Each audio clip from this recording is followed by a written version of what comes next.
சிவாய நம. திருச்சிற்றம்பலம். ஞானாசிரியராகவும் ஞான குருவாகவும் எம்மை வழிநடத்தும் நம்பி ஆரூரர் திருவடிகளையும் அண்ணாமலை பெருமான் திருவடிகளையும் மனம் மொழி மெய்களால் வணங்கி மகிழ்கின்றேன். பன்முக நோக்கில் 9ஆம் திருமுறை என்ற இந்த அற்புதமான நிகழ்வுல இன்னைக்கு மீண்டும் ஒரு அழகான தல யாத்திரை செய்யறதுக்கு பெருமான் நமக்கு கருணை செய்திருக்கின்றார்.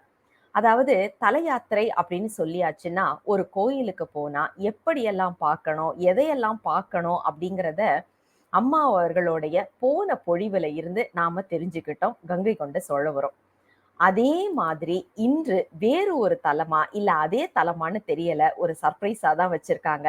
திரு இசைப்பாவில் சிவதலங்கள் பாகம் 2 என்ற தலைப்புல நமக்கு சிவா உமா குருசாமி அம்மா அவர்கள் சென்னையில் இருந்து நமக்கு இந்த பொழிவை கொடுப்பதற்காக இணைந்திருக்கின்றார்கள். அம்மா அவர்கள்ட்ட இருந்து அழகா ஒரு ஒரு குறிப்பு சொல்லணும் அப்படின்னா, இன்னைக்கும் மனசுல நிக்கிறது அவங்களுடைய அந்த கோயில் தல யாத்திரை கூட்டிட்டு போன விர்ச்சுவலா கூட்டிட்டு போனதுதான். இப்ப அவங்களோட நேரடியா போனா எப்படி இருக்கும்னு ஒரு ஆசையை தான் கொடுத்துக்கிட்டே இருக்கிறாங்க. அதே மாதிரி இப்போது நம்மை அடுத்த ஒரு தல யாத்திரை அழைத்து செல்வதற்காக வந்திருக்கின்றார்கள். திருமுறைகள் அப்படின்னா அத்தனை ஆர்வத்தோடு இன்றும் ஏதாவது ஒரு முற்றோதல் அப்படின்னா உடனே வந்து நான் பாடுறேன் அப்படின்னு சொல்லிட்டு யோசிக்காம வந்துருவாங்க. அதே மாதிரி பண்ணோட பாடணும் அப்படிங்கிற ஒரு டிசிப்ளினையும் இன்னைக்கு வரைக்கும் அப்படியே வந்து அதாவது இப்ப நாமெல்லாம் கொஞ்சமாவது சரி பரவாயில்ல தெரியல ஒரு பண் வரல அப்படின்னா அம்மாக்கு அந்த காம்ப்ரமைஸே வராது. அப்படி ஒரு கமிட்மெண்ட்டோட பாடக்கூடியவர்கள், அழகாக பேசக்கூடியவர்கள் அப்படிங்கிறத போன பொழிவிலேயே பார்த்தோம். அதனால அடுத்த தல யாத்திரைக்கு அம்மாவோடு நாமும் இணைவோம் என்று சொல்லி அம்மாவிடம் மேடையை ஒப்படைக்கின்றேன். அம்மா சிவாய நம. திருச்சிற்றம்பலம். தென்னாடுடைய சிவனே போற்றி, எந்நாட்டவர்க்கும் இறைவா போற்றி. ஐந்து கரத்தன்னை ஆனை முகத்தன்னை இந்தின் இளம்பிறை போலும் எயிற்றனை நந்தி மகன் தன்னை ஞான கொழுந்தினை குந்தியில் வைத்தடி போற்றுகின்றேனே. திருச்சிற்றம்பலம். மீண்டும் உங்களை அனைவரையும் சந்திப்பதில் பெரும் மகிழ்ச்சி அடைகிறேன். நாம் திரும்பவும் வேறு தலங்களுக்கு செல்லலாம். இப்பொழுது முதலில் திருப்பூவனம். திருப்பூவனம் இறைவன் வந்து புஷ்பவனேஸ்வரர் என்ற புஷ்பவனேஸ்வரர் பூவனநாதர். இறைவி அணையாள் சௌந்தரநாயகி. தலமரம் பலா. தீர்த்தம் வைகை மணிகர்ணிகை. அப்பர் சுந்தரர் சம்பந்தர் மாணிக்க வாசகர் ஆகியோரால் பாடப்பெற்ற திருத்தலம். இத்தலத்தில் சிவன் சுயம்பு மூர்த்தியாக அருள் பாலிக்கிறார். புஷ்பவன காசி, பிதுர் மோக்ஷபுரம், பாஸ்கரபுரம், ரசாவதாரபுரம் என்று வேறு பெயர்களும் இத்தலத்திற்கு உண்டு. இத்தலம் சிவகங்கை மாவட்டத்தில் உள்ள திருப்பூவனம் என்னும் ஊரில் வைகை ஆற்றின் தென்கரையில் இருக்கிறது. திருப்பூவனம் என்பது திரிந்து திருப்புவனம் என்று ஆகியுள்ளது. இத்தலம் மதுரை மானாமதுரை பாதையில் உள்ள புகைவண்டி நிலையம். இவ்வூர் பழையூர், புதூர், கோட்டை, நெல்முடிக்கரை என 4 பகுதிகளாக உள்ளது. இவற்றுள் கோட்டை என்னும் பகுதியில் திருக்கோயில் உள்ளது. குலசேகர பாண்டியன் இந்நகரில் முடிசூட்டி கொண்ட விழாவில் நெற்கதிர்களை முடியாக சூட்டி கொண்டான். எனவே இத்தலத்திற்கு நெல்முடிக்கரை என்ற பெயரும் உண்டு. இது இங்கு பொன் அணையாள் என்ற உத்திர கன்னிகை, அதாவது பரமன் கோயில் நாட்டியம் செய்யும் தொழிலை உடையவள் வாழ்ந்து வந்தாள். தினமும் சூரியன் உதயமாகும் முன் எழுந்து நீராடி கோயிலுக்கு சென்று ஆடல் பாடல் நிகழ்த்துவாள். தினமும் சிவனடியாருக்கு அன்னமளித்து அவர்கள் உண்ட பின் தான் அவள் உணவருந்துவாள்.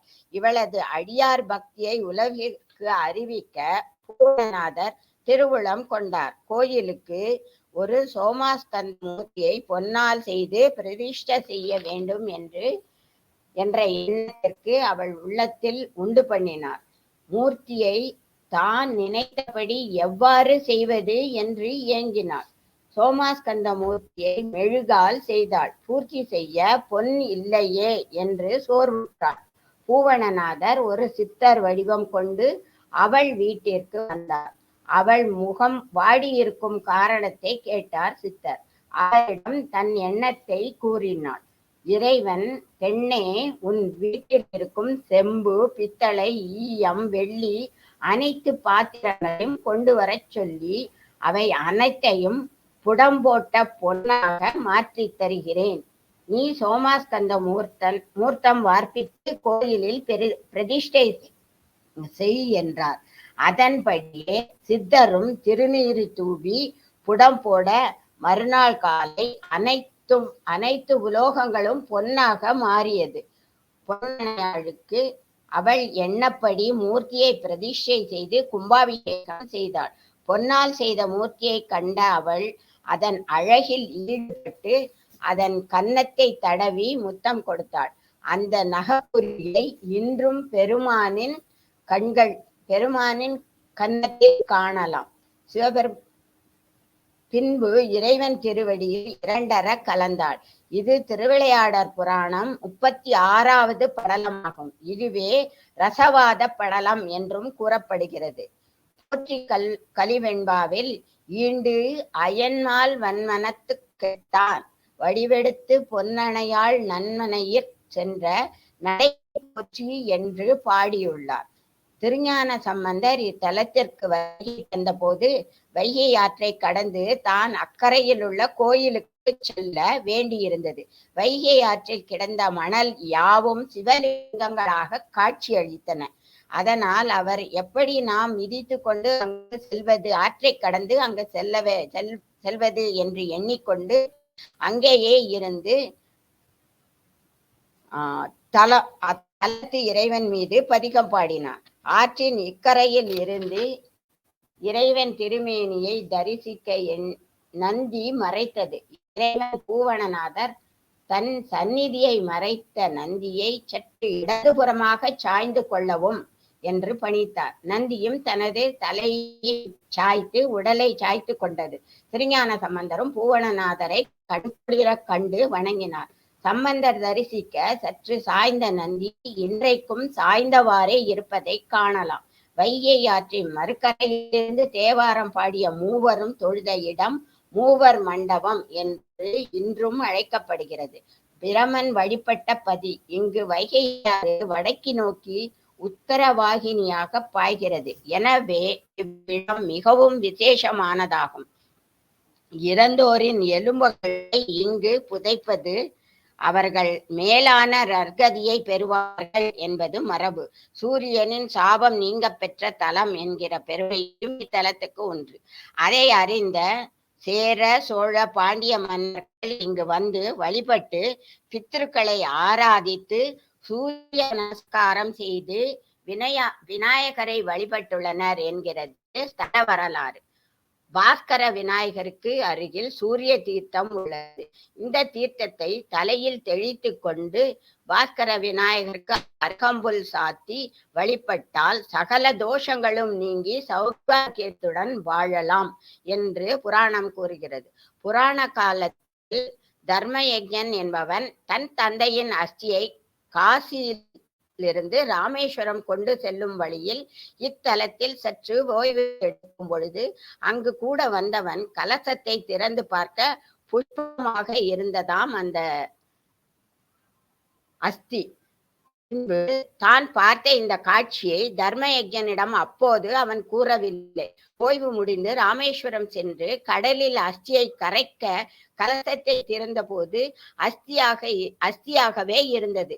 இதனால் அதிர்ச்சி அடைந்த அவரது நண்பன் தான் திருப்பூவனத்தில் கண்ட காட்சியை தர்மயஜனிடம் சொல்லி மறுபடியும் அஸ்தி கலசத்துடன் அங்கிருந்து திருப்புவனத்திற்கு வந்தனர். அங்கு வந்து பார்த்தபோது அஸ்தி புஷ்பமாக மாறியிருந்ததாம். காசியிலும் ராமேஸ்வரத்திலும் அஸ்தியாக இருந்தது. இங்கு புஷ்பமாக இருந்த இருப்பதைக் கண்டு காசி நகரத்தை விட 16 மடங்கு புண்ணியம் தரும் இடமாக இத்தலம் போற்றப்படுகிறது. இதை காசிக்கும் வீசமுன் காலத்து அளவை அதிகம் என்னும் சமய பெரியோர் கூற்றிலிருந்து அறியலாம். காசிக்கு செல்ல முடியாதவர்கள் இங்குள்ள வைகையில் அஸ்தியை கரைத்து மோட்ச தீபம் போடும் வழக்கத்தை கொண்டுள்ளனர். மோட்ச தீபம் என்பது பின்புறம், கருவறையின் பின்புறம் இலங்கு திருமேனிக்கு பின்பு நட்சத்திர தீபமாக 27 விளக்குகள் கொண்ட திருவாச்சி பீடமாகும். 5 நிலை கோபுரத்துடன் சுவாமி சன்னதியாய் சிவபெருமான் காட்சியளிக்கிறார். இங்குள்ள சுயம்புலிங்கத்தில் திரிசூல முத்திரையும் உள்ளது. சுவாமிக்கு வலப்பக்கத்தில் அம்மன் காட்சியளிக்கிறார். கோயிலில் 5 வகையான தீர்த்தங்கள் உள்ளன. இதில் மணிகர்ணிகை தீர்த்தம்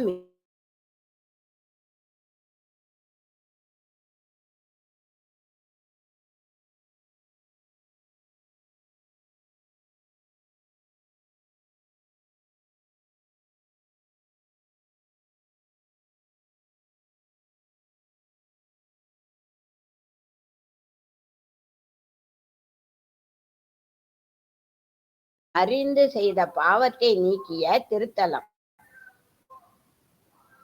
மகாவிஷ்ணு சலந்தரனை கொல்ல சக்கராயுதம் பெற்ற திருத்தலம். காளி தேவி சிவலிங்கம் வைத்து பூசித்ததால் பார்வதி தேவி இறைவன் திருவருள் வேண்டி தவம் செய்த திருத்தலம். மாந்திய முனிவருக்கும் சிவபெருமான் சிதம்பர நல் உபதேசம் வழங்கிய இடம். தாழம்பு தான் பொய் சொல்லி உரைத்த பாவம் நீங்க வேண்டி சிவபெருமானை வணங்கி வழிபட்ட திருத்தலம். கடம்பவன புராணம், திருவிளையாடற் புராணம், கந்தசாமி புலவர் எழுதியது, பூவணநாதர் உலா, திருப்பூவணநாதர் மூர்த்தி வகுப்பு, தல வகுப்பு என்று நூல்கள் இத்தலத்தின் சிறப்புகளை பற்றி உரைக்கின்றன. திருவிசைப்பா பாடலும் இந்த தலத்தில் திருவிசைப்பா பாடலும் பாடப்பட்டுள்ளது. திருவருள் புரிந்து ஆண்டு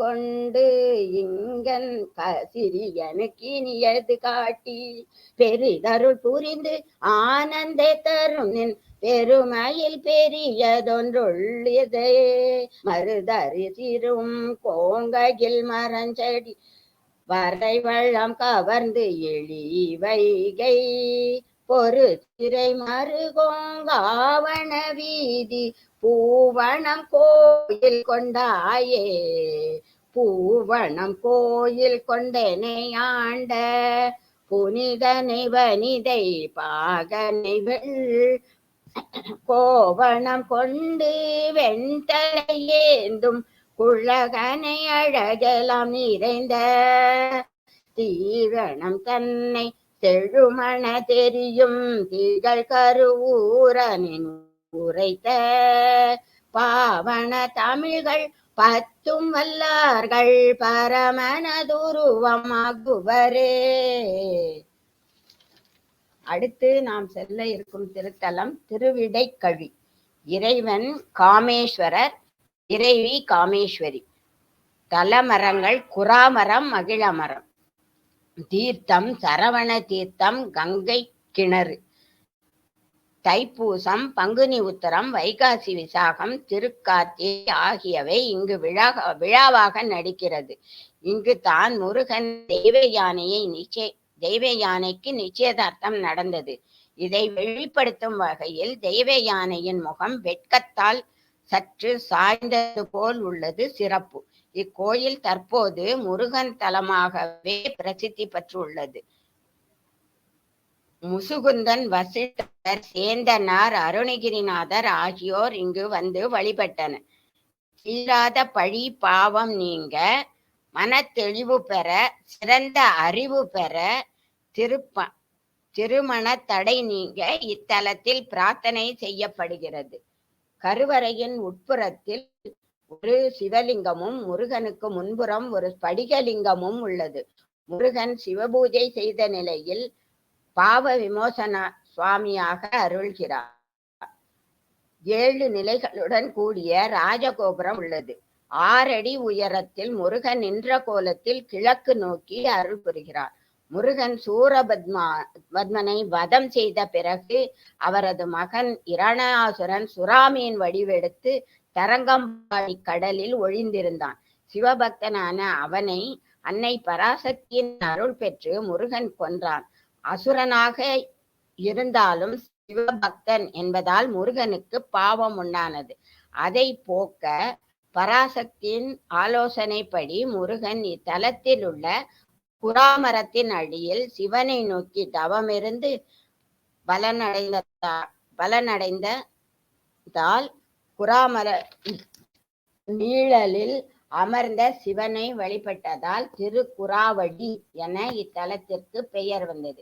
இத்தலம் முருகனை திருக்குறாத்துடையார் என கல்வெட்டுக்கள் கூறுகின்றன. தெய்வயான இறைவனிடம் திருப்பரங்குன்றம் செல்ல விடை கேட்டதாலும் இம்முருகனுக்கு இரண்யாசுரனை கொன்ற பழி கழிந்ததாலும் இத்தலம் விடைக்கழி என்னும் பெயர் பெற்றது என்று கூறுவர்.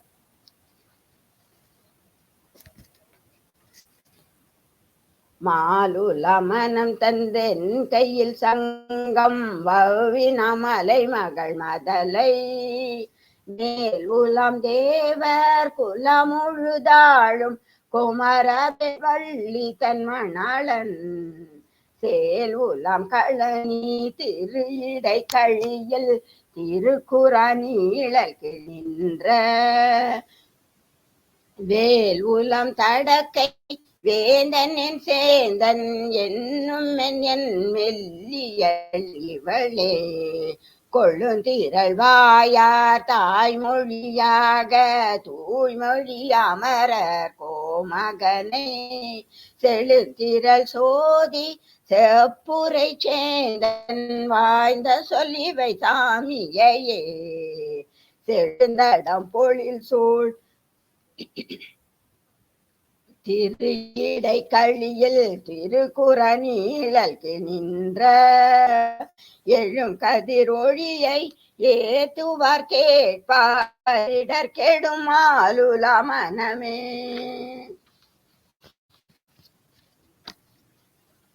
ஒரே ஒரு திருப்புகழ் இங்கு காணலாம். மறுகுலாவிய மலரணை கொதியாதே வளர்த்த தாய் தமர் வசையது மொழியாதே கருகுலாவிய அயலவர் பழியாதே கடப்ப மாலையை இனி வரவிட வேணும் தருகுலாவிய கொடியடை மணவாழா சமர்த்தனே மணி மரகத மயில் வீரா திருக்குறாவடி நிழல் தனில் உறைவோனே திருக்கைவேல் வழி வழகிய பெருமாளே. அடுத்து நாம் செல்லும் இருக்கும் திருத்தலம் திருமுகத்தலை. இதற்கு இறைவர் பன்னகாபரணேஸ்வரர், இறைவி சாந்த நாயகி. தலமரம் புன்னை திருமுகத்தலை பன்னமா தெரு மக்கள் வழக்கில் பன்னத்தெரு என்று வழங்குகிறது. முகலிங்கம் பண்டை நாளில் முகத்தலை லிங்கம் என்றும் இதுவே பிற்காலத்தில் முகத்தலை என்றாயிற்று என்பர். பன்னகாபரணேஸ்வரர் வீற்றிருக்கும் தலமாதலின் பண்ணை தெரு என்று ஊருக்கு பெயராயிற்று என்று கூறுவர். இதற்கேற்ப கோயிலின் உட்பிரகாரத்தில் முகலிங்கம் ஒன்று உள்ளது. கோயிலுக்கு வெளியில் உள்ள பகுதி முகத்தலை கோட்டம் எனப்படுகிறது. இத்தலத்திற்கு கருவூர் தேவர் திருவிசைப்பா பாடியுள்ளார். அதிகங்களில் சிவபெருமானின் திருமேனி சிறப்பு, அடியார்களுக்கு அருளிய அப்பெருமானின் நலங்கள் முதலியவற்றை எடுத்துரைப்பதோடு ஆங்காங்கு சைவ சமய தத்துவ கருத்துக்களையும் புகழ்ந்து ஓதுகிறது. சிறிய கோயிலானாலும் சுற்றிலும் பசுமையான சூழல். தலமரமான புன்னை மரத்தின் கீழ் விநாயகர் எழுந்தருளியுள்ளார். மூலவர் பரணேஸ்வரர் பெயருக்கு ஏற்ப வெள்ளி நாகாபரணத்தில்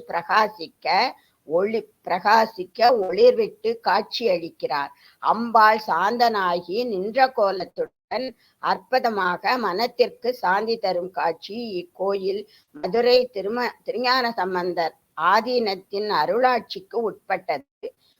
3ஆம் குலோத்துங்க சோழன் கல்வெட்டுக்களில் இடம்பெற்றுள்ள இத்தலத்தில் கோயிலுக்கு விளக்கெரிக்க நிலந்தங்கள் எழுதப்பட்டுள்ள செய்திகள் உள்ளன.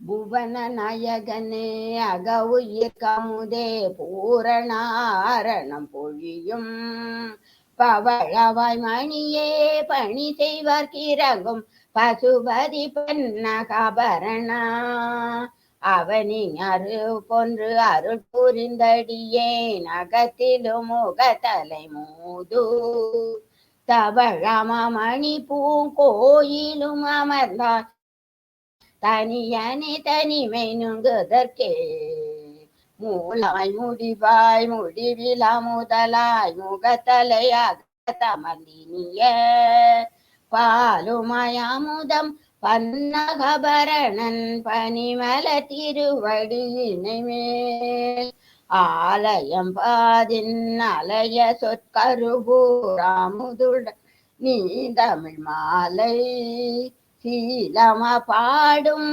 அடியவரெல்லாம் சிவபதம் குறுகி நின்றாரே.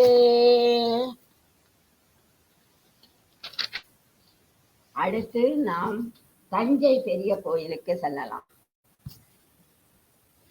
காஞ்சிபுரத்தில் ராஜசிம்மனால் கட்டப்பட்ட கைலாசநாதர் கோயில் புகழ்பெற்ற முதலாம் ராஜராஜ சோழ மன்னரை மிகவும் கவர்ந்தது.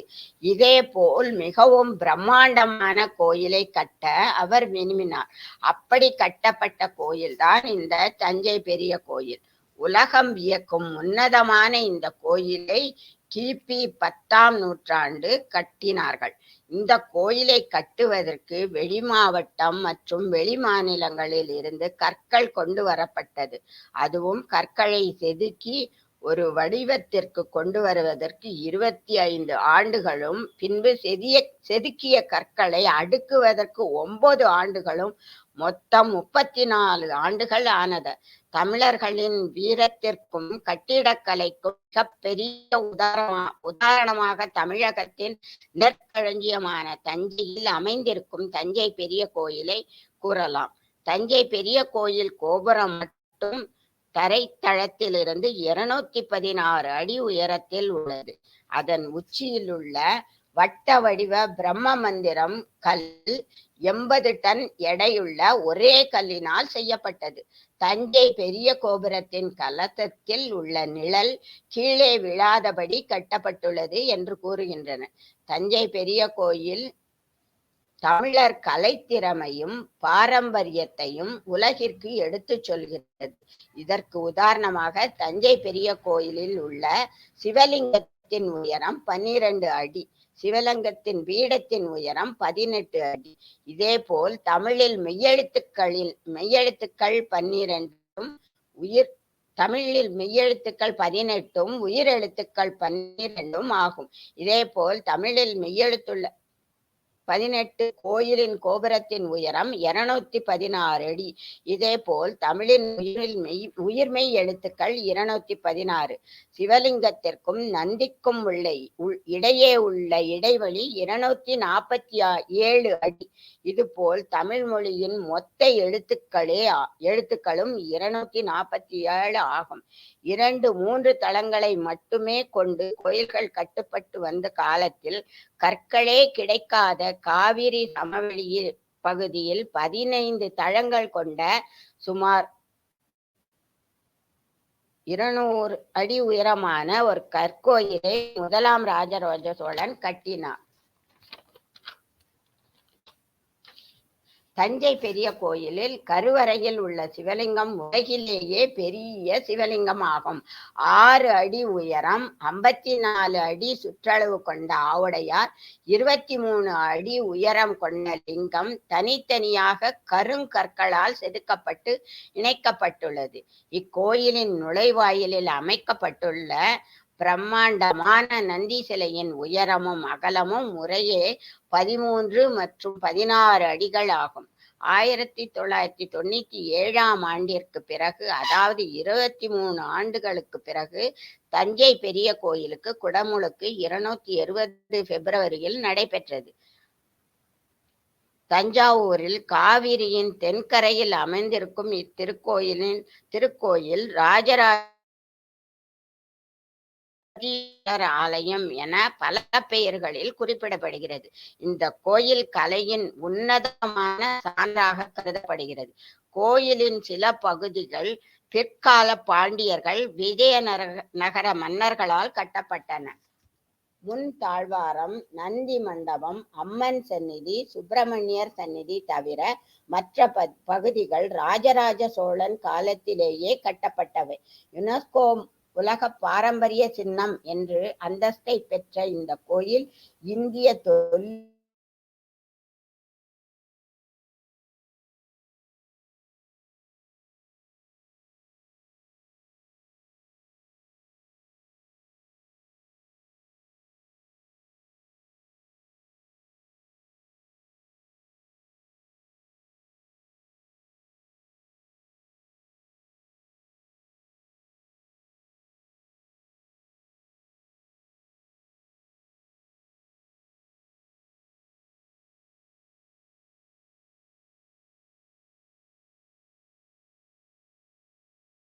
பின் நாயக்க மன்னர்கள் சிவலிங்கத்திற்கு இணையான பெரிய நந்தியை நிறுவினர். முதலில் அமைக்கப்பட்டுள்ள கேரள ராஜராஜன் கோயில்களுக்கு இடைப்பட்ட பகுதிக்கும் பின்னர் திருச்சுற்று மாளிகைக்கும் இடமாற்றப்பட்டுள்ளது. ஒரே அமைக்கப்பட்டுள்ள நந்தி 20 டன் எடை கொண்டதாகும். இந்த நந்தியம்பெருமான் கோயில் நந்தியாக இந்தியாவிலேயே 2வது பெரிய நந்தி ஆவார். பிரதோஷத்தன்று பூசணைகள் சிறப்பாக நடைபெறுகிறது. ராஜராஜனால் திருச்சுற்று மாளிகையில் வடதிசையை நோக்கியபடி அமைக்கப்பட்ட நந்திக்கு வருடத்தில் ஒரு சில நாட்களில் வரும் சனி பிரதோஷத்தன்று விசேஷமாகவும் சிறப்பாகவும் அபிஷேகம் நடைபெறுகிறது. ஆண்டுதோறும் மாட்டுப் பொங்கல் அன்று கோயிலில் 108 கோபூஜை நடைபெறுகிறது. அன்றைய தினம் நந்திய பெருமானுக்கு டன் கணக்கில் காய்கறிகள், பழங்கள் இவற்றால் அலங்காரம் செய்யப்படுகிறது என்று கல்வெட்டுக்கள் கூறுகின்றன. தஞ்சை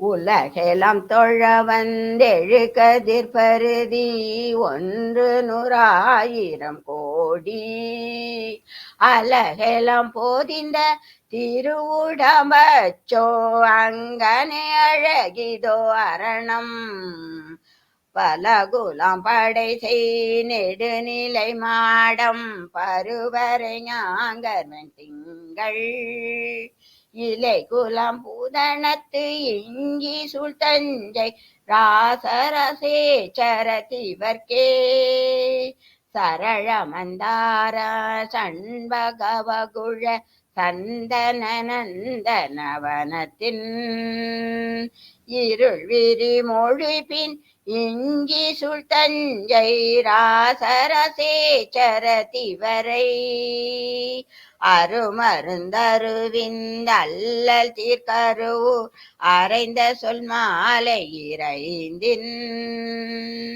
பொருள் மருந்துடையோர் சிவபதமென்னும் பொன்னெடும் குன்றுடையோரே. திருச்சிற்றம்பலம். தென்னாடுடைய சிவனே போற்றி, எந்நாட்டவர்க்கும் இறைவா போற்றி.